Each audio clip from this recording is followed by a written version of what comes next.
Eu tenho um certo receio com citações bíblicas, principalmente quando elas são usadas de modo aleatório, mas elas acabam ajudando muito a entender o que está acontecendo em nosso país. Observe em Mateus 12:34. A boca fala aquilo que o coração está cheio. Eu quero me referir isso ao senhor Lula. O Lula tem destilado todos os seus ódios, preconceitos, rancores e raivas. Por quê? Porque é isso que ele tem dentro do coração. Dentro do coração do Lula e dos esquerdistas, de um modo geral, só existe espaço para o rancor. Portanto, a boca os entrega. A boca revela aquilo que muitas vezes uma estratégia de marketing, aquilo que muitas vezes uma cobertura bonitinha pode omitir. Um chantilly saboroso esconde muitas vezes um bolo tenebroso. E aí nós precisamos entender como a esquerda está neste momento apavorada. Por quê?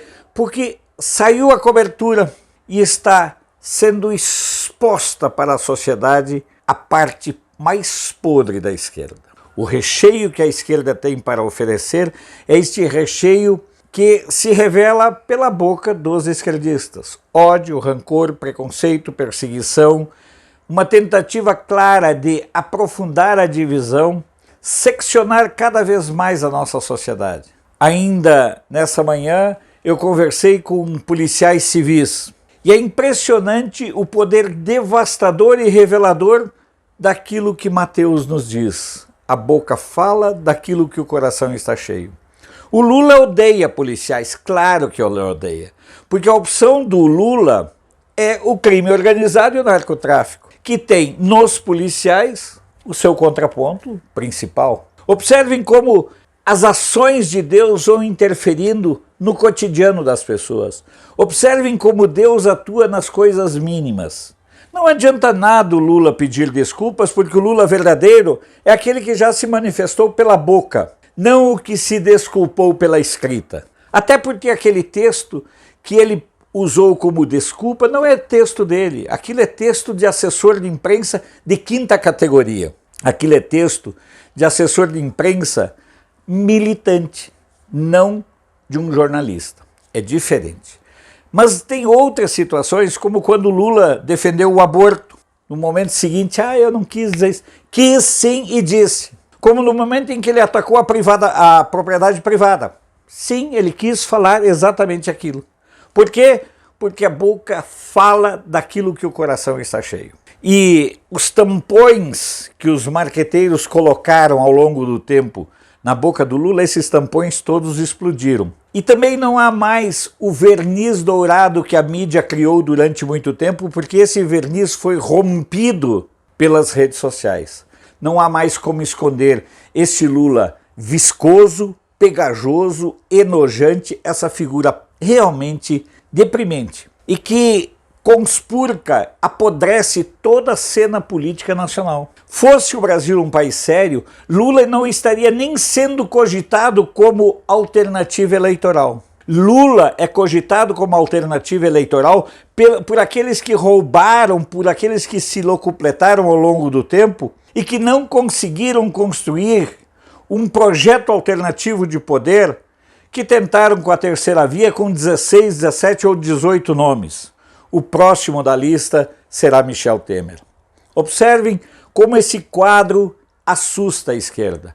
A esquerda faz atos nas ruas, vira depredação, vira incêndio, vira destruição, vira bizarrice, vira obscenidade, vira putaria. Essa é a expressão correta.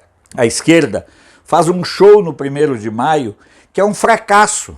Até os traficantes reclamaram da pouca presença de gente e, portanto, de pouco público para consumir as drogas que eles tinham distribuído para serem vendidas naquele local. A decadência dos artistas. Teve um show da Ivete Sangalo onde ela chama alguém no palco e pega no bilau da pessoa, em pleno palco, na frente de todo mundo. O nível de decadência, o nível de estupidez da esquerda escancara. Mas é importante. Porque, volto a dizer, a boca fala aquilo que o coração está cheio. Tudo aquilo que vinha sendo represado, volto a enfatizar, por estratégias de marketing, pela conivência da mídia, que nunca mostrou quem era o Lula, e a mídia sempre soube, mas a mídia era cúmplice por questão ideológica, por questão financeira, por privilégios, benefícios, favores e trocas, inclusive por produtos de alto consumo entre a classe dos jornalistas. Tudo isso agora está sendo revelado. E ao ser revelado esse Lula hipócrita, esse Lula fascínora, esse Lula fascista sim, esse Lula que usa métodos do nazifascismo para ocupar o espaço político, esse é o Lula de antes de 89. Esse é o Lula que antecede a queda do Muro de Berlim. E aí nós temos que outra vez agradecer a Deus pela providência de ter possibilitado esse momento, esse freio de arrumação no país com o Messias Bolsonaro, para colocar, para desnudar, para revelar exatamente quem é a esquerda. Hoje, votar na esquerda é mais do que um atestado de burrice, é um atestado de insanidade, de leviandade e de cumplicidade com a podridão e com a proposta mais perversa representada pelo Nine Fingers, que é a proposta mesmo de acirrar um conflito no país. Em desespero, a esquerda começa a botar os pés pelas mãos.